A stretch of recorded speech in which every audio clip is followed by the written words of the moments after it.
আসসালামু আলাইকুম।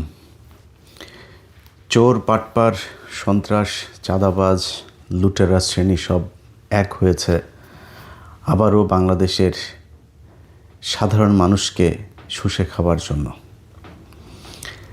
5ই আগস্ট দেশের মানুষ যে স্বপ্ন নিয়ে, যেই আশা নিয়ে, আকাঙ্ক্ষা নিয়ে এই দেশ স্বাধীন করেছিল, জীবন দিয়েছিল, ঠিক আগের 1971 সালের 16ই ডিসেম্বর এবং 1975 সালের 15ই আগস্টের মতো একইভাবে বিজয় ছিনিয়ে নিয়েছে এদেশের সেই এলিট শ্রেণী নামে যাদেরকে আমরা চিনি, সেই শ্রেণী।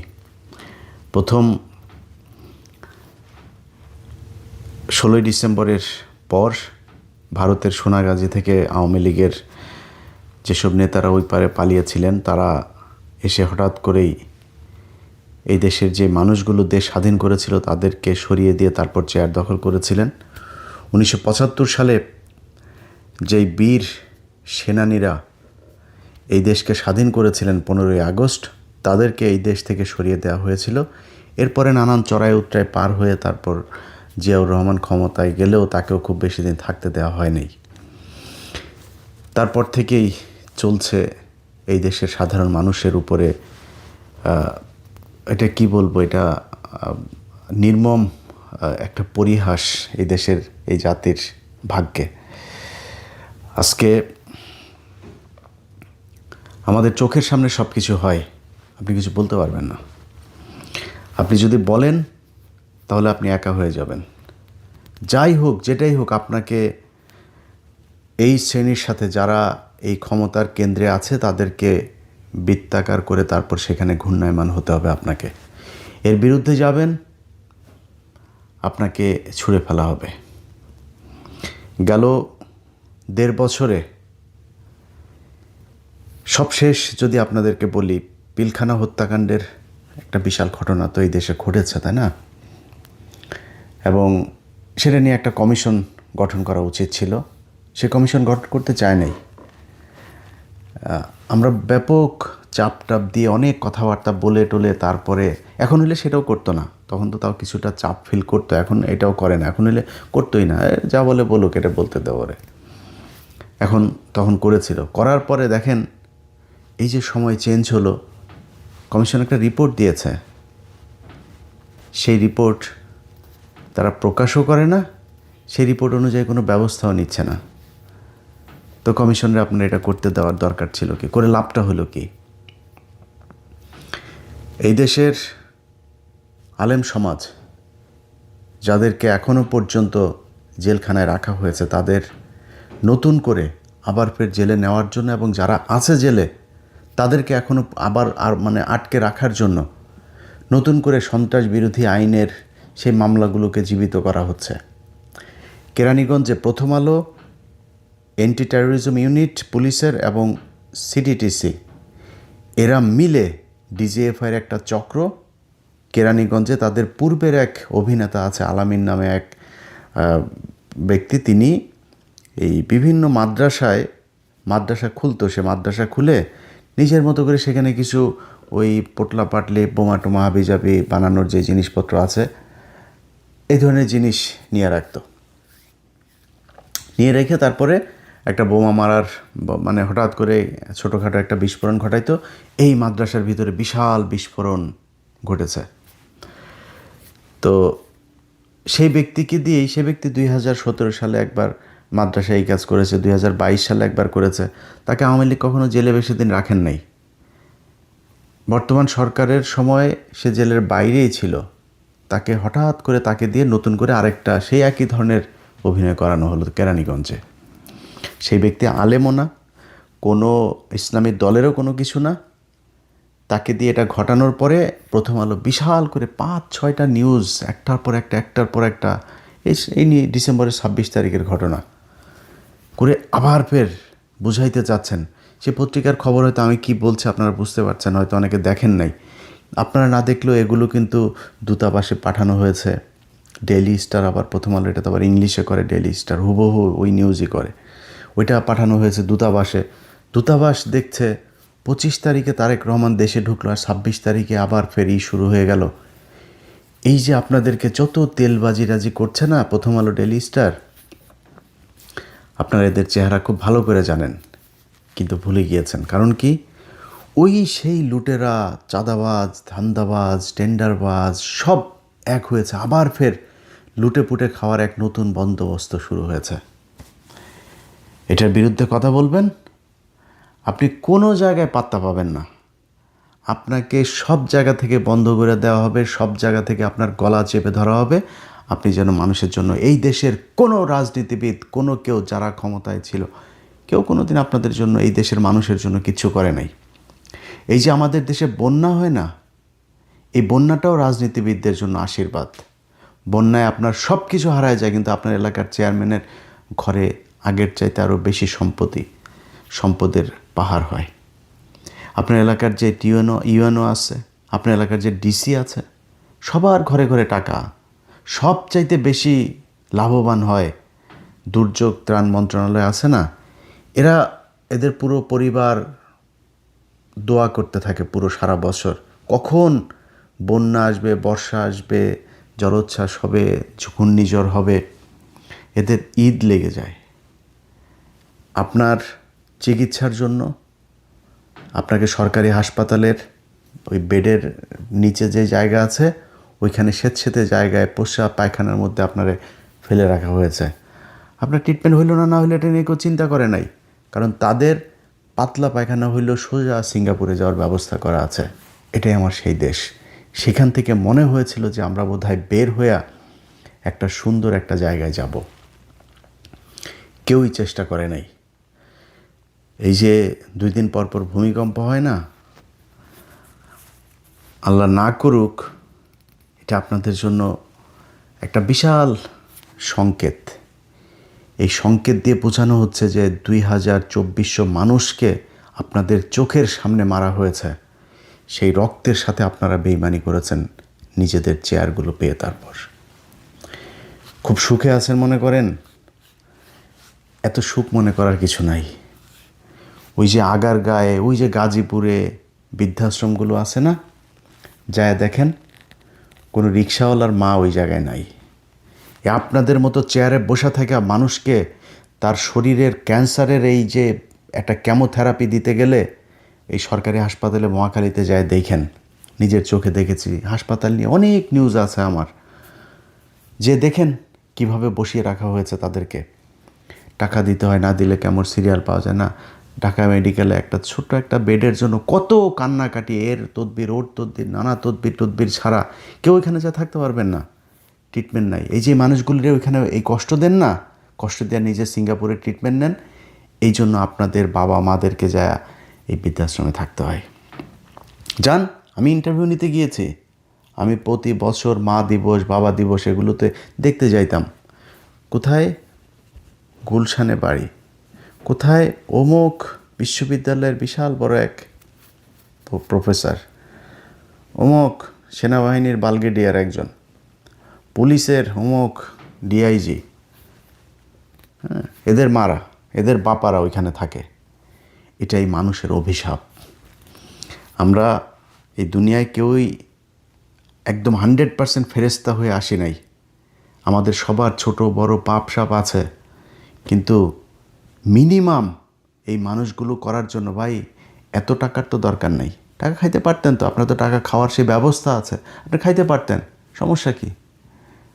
এইভাবে লুটপাট করতে হবে?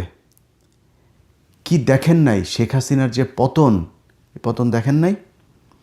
এই পতনের পরে আপনি কোন আশায় আবার ফের নতুন করে এগুলো শুরু করেছেন? আপনারা কি মনে করেন এগুলোর বিচার হবে না? এগুলো এমনি পার পেয়ে যাবেন? কিছু কিছু ডিসি, পুলিশ, এসপি, এদের ভাবসাব দেখলে মনে হয় যেন 5 আগস্ট এরা নিজের চোখে দেখে নাই। আজকে এই যে জোর জুলুম করে বিভিন্ন জায়গায়, আমি কোনো দলের ব্যাপারে বলছি না, এক দলের ঋণ খেলাপি, তার প্রমাণ আছে, তারে মনোনয়ন বৈধ। একজনের ছোট্ট একটা নামের বানান ভুল, বাদ, ওইটা ওনাদের যেমনে মনে চায় তেমনে করছেন। 5 আগস্ট দেখেন নাই? ওই যে সিরাজগঞ্জের ওইখানে এক থানার ভিতরে কয়টা পড়েছিল দেখেন নাই?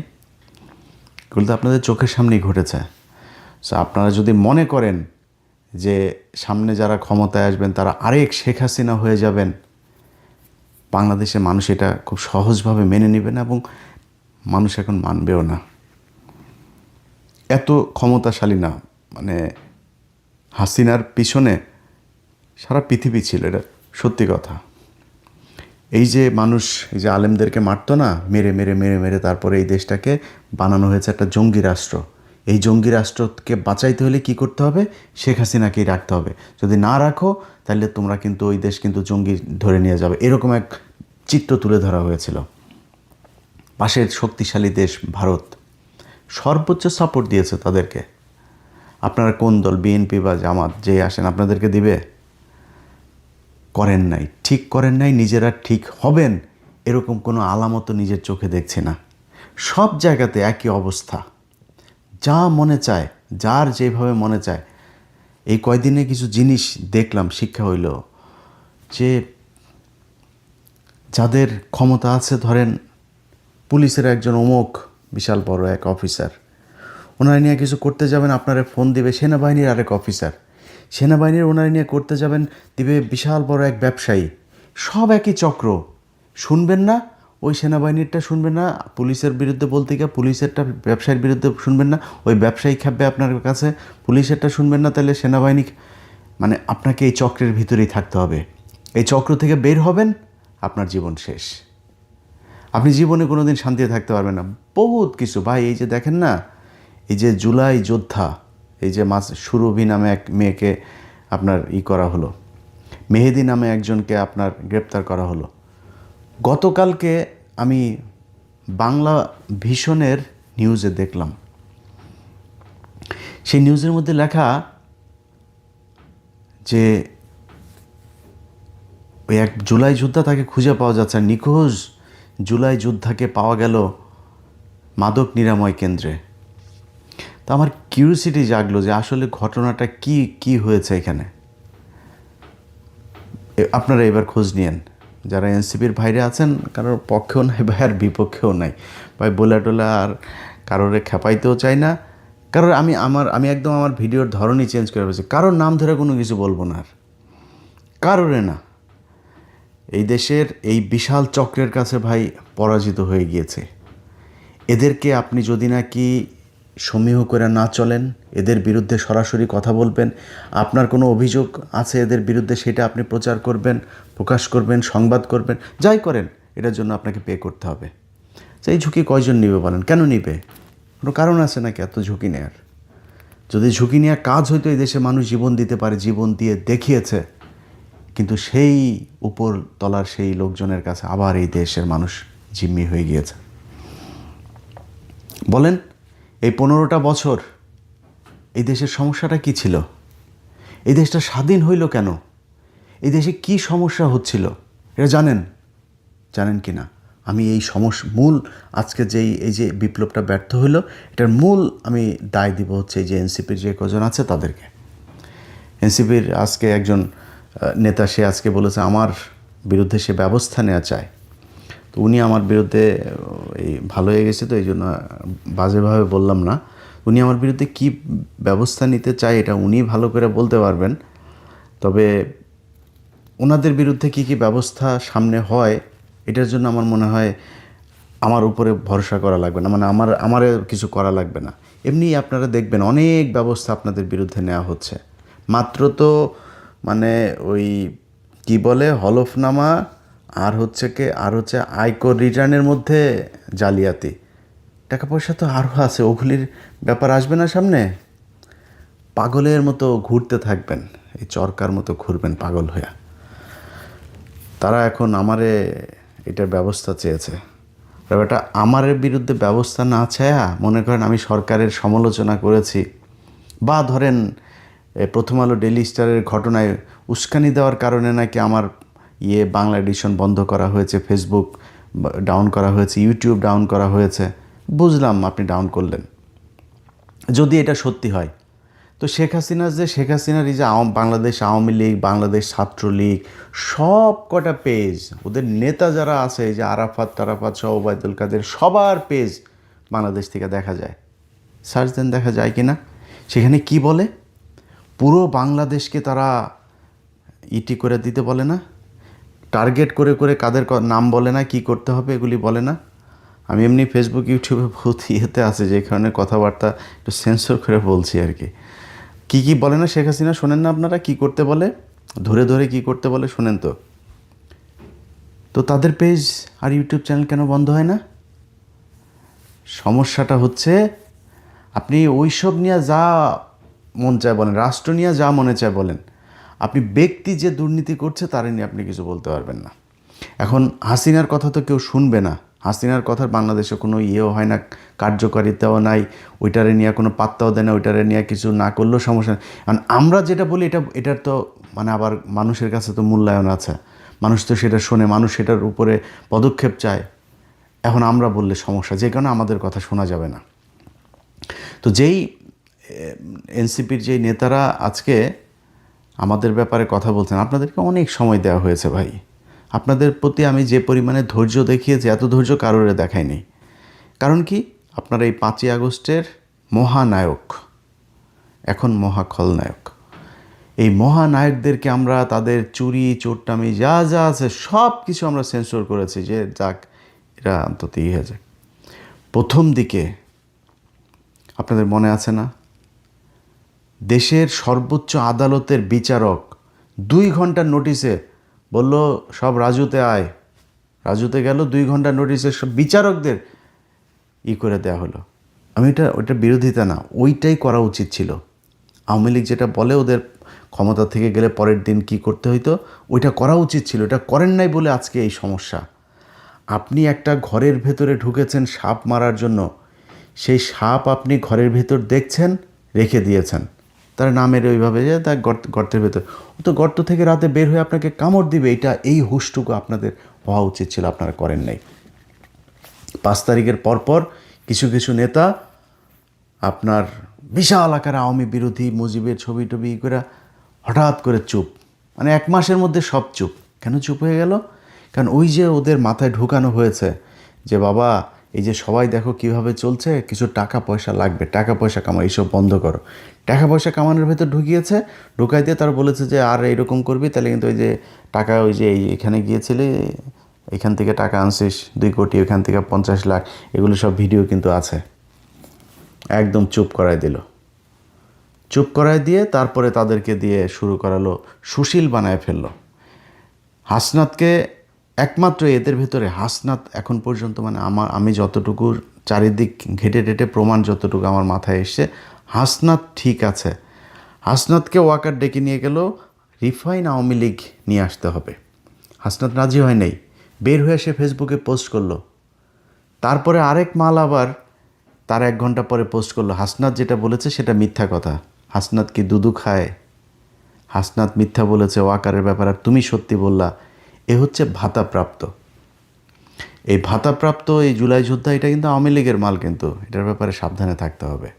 দেন আমার টুপি পরে তারপরে এই করে আপনার গণসংযোগ করে, ওরে টুপি পরা কে শিখাইছে আমি জানি না। এটা তো মানে চোর বাটপার, এতদিন ধরে আমরা বিএনপি আওয়ামী লীগ এই চোরেদেরকে আমরা দেখে আসছি যে এই নির্বাচন আসলে টুপি পরে।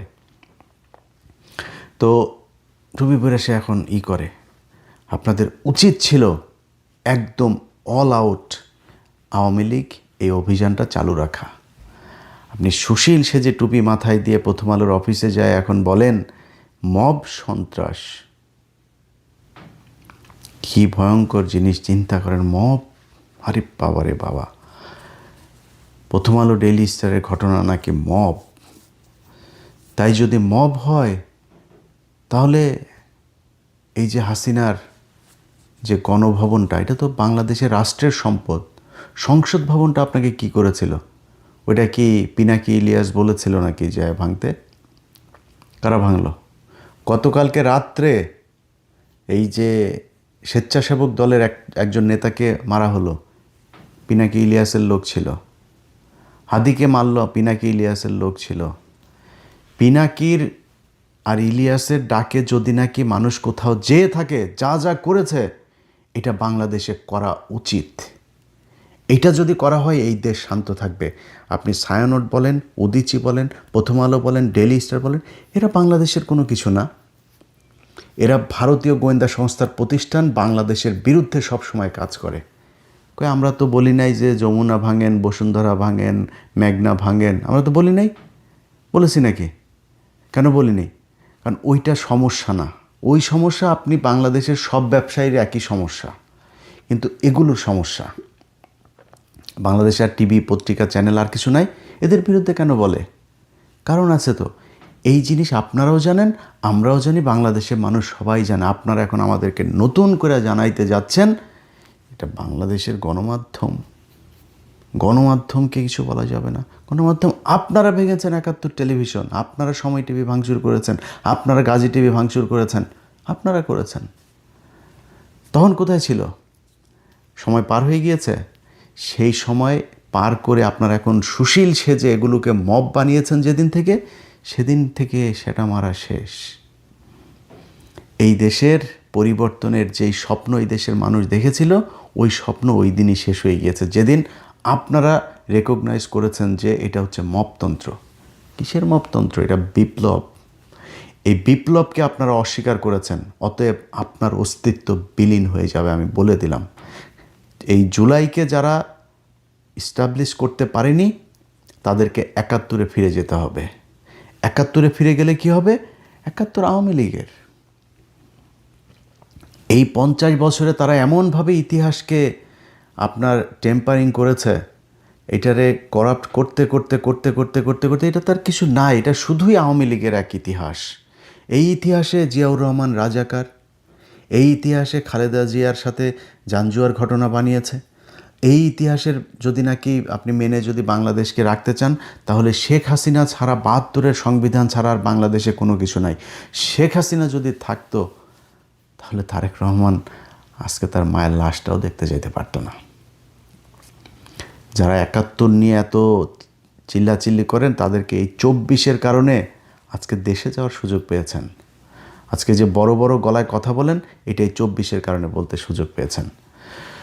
তো যাই হোক, যারা বিপ্লবী ভাইয়েরা যেটা ভালো মনে করেছেন, এটার জবাব আপনারা পেয়ে যাবেন। জামাতের সাথে যুক্ত হতে হয়তো কিছুটা শান্তিতে থাকবেন কিছুদিন, এরপরে দেখেন নির্বাচন এসছে তো, লেটস সি কী হয়।